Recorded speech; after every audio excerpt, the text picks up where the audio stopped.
दोस्तों नमस्कार। मैं हूं राजकुमार सिंह।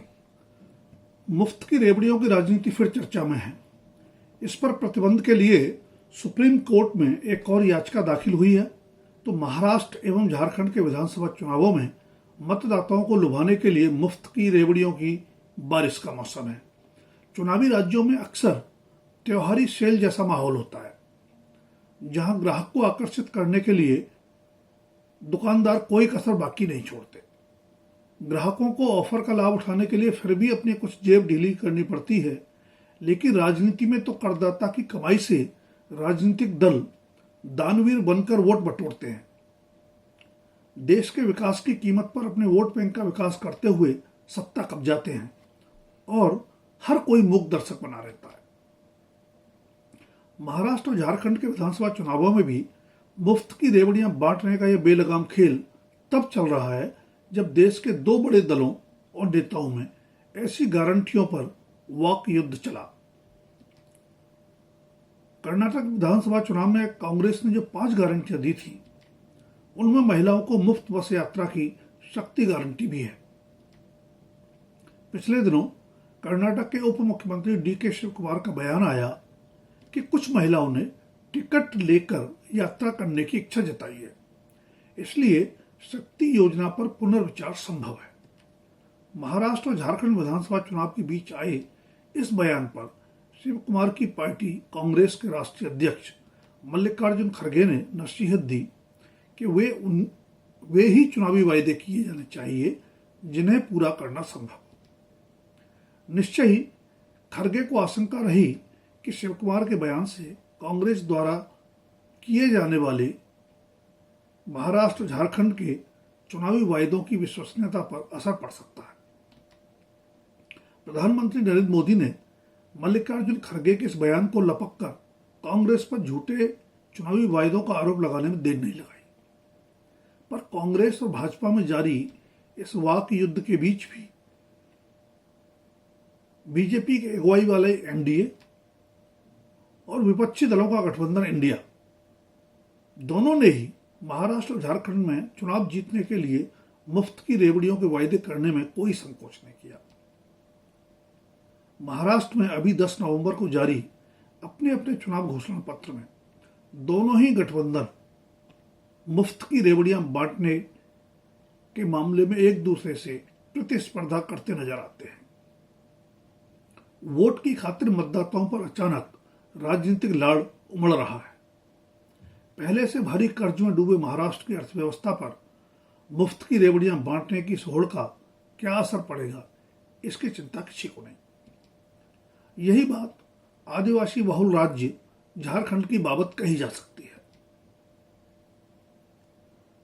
चुनाव जीतने के लिए लोक लुभावन वायदों की राजनीतिक प्रवृत्ति तो पुरानी है, लेकिन मुफ्त की रेवड़ियां अब चुनाव जीतने का आसान मगर कारगर नुस्खा बनती दिख रही है। देश भर में मोदी लहर के बावजूद दिल्ली में आम आदमी पार्टी की चुनावी सफलता में मुफ्त पानी बिजली जैसे वायदों ने निर्णायक भूमिका निभाई थी।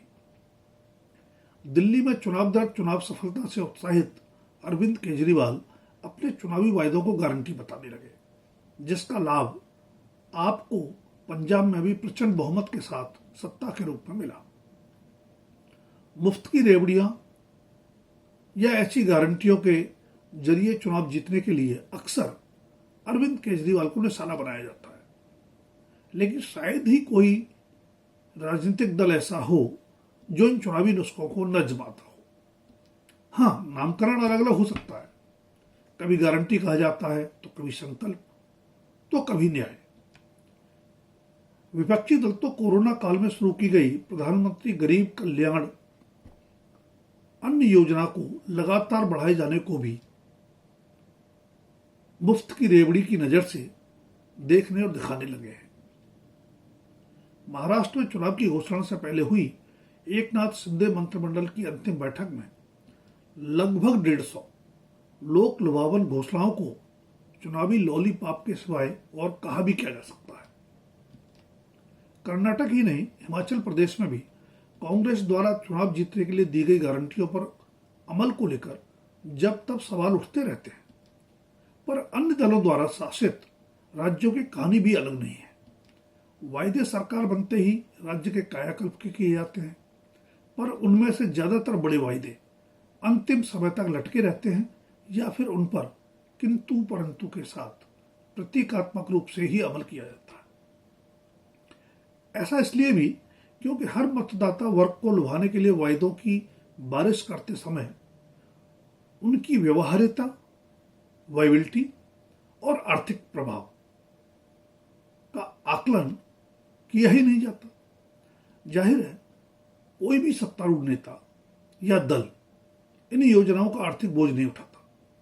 बोझ तो ईमानदार करदाताओं पर ही पड़ता है, जिनका प्रतिशत विदेशों की तुलना में हमारे देश में बहुत कम है। यह सवाल भी बार बार उठता रहा है, क्या उन करदाताओं से सहमति नहीं ली जानी चाहिए जो देश के विकास के लिए तमाम तरह के कर देते हैं, न कि चुनावी रेवड़ियां बांटकर सत्ता हासिल करने की गैर जिम्मेदार राजनीति के लिए। बेशक नागरिकों को जीवन के लिए आवश्यक और न्यूनतम सुविधाएं उपलब्ध करवाना कल्याणकारी राज्य की जिम्मेदारी है। देश या प्रदेश की सरकार अपने नागरिकों को मुफ्त शिक्षा और स्वास्थ्य सुविधाएं उपलब्ध करवाए तो उसकी प्रशंसा ही की जाएगी। सीमित मात्रा में मुफ्त पानी और सस्ती बिजली जैसी सुविधाओं की सोच भी सकारात्मक है। पेट्रोल, डीजल और गैस सिलेंडर जैसी दैनिक उपभोग की चीजें भी आम आदमी की क्रय शक्ति यानी परचेजिंग पावर के अंदर रखने की कोशिश की जानी चाहिए। लेकिन laptop, smartphone, cycle, TV, fridge आदि मुफ्त बांटना तो मतदाताओं को रिश्वत देने जैसा ही है। फिर अब तो बात मासिक या सालाना नकद राशि देकर लाड़ जताने तक पहुंच रही है। क्या यह लाड़ मतदाताओं को वोट का रिटर्न गिफ्ट नहीं है, जिसकी कीमत अंततः ईमानदार करदाता ही चुकाते हैं, जिनकी चिंताएं और जरूरतें अब चुनाव केंद्रित राजनीति में किसी के भी एजेंडा पर नहीं रह गई है। कभी तमिलनाडु से शुरू हुआ मुफ्त की रेवड़ियों का यह चुनावी खेल अब पूरे देश में खुलकर खेला जा रहा है। चुनाव दर चुनाव मुफ्त की रेवड़ियों की प्रवृत्ति बढ़ रही है और सरकारी खजाने पर उसका बोझ भी, जिसका नकारात्मक असर विकास कार्यों पर साफ नजर आता है। बेशक इस बीच सवाल यह भी उठा कि मूलभूत सुविधाएं उपलब्ध करवाना रेवड़ी राजनीति है तो उद्योगों को तमाम तरह की रियायतें देना क्या है। राजनीतिक दलों में लोक लुभावन घोषणाओं की बढ़ती होड़ से साफ है कि इस मुद्दे पर सुप्रीम कोर्ट से लेकर चुनाव आयोग तक की नसीहतें बेअसर रही हैं और वे नसीहत देने से आगे बढ़ना भी नहीं चाहते।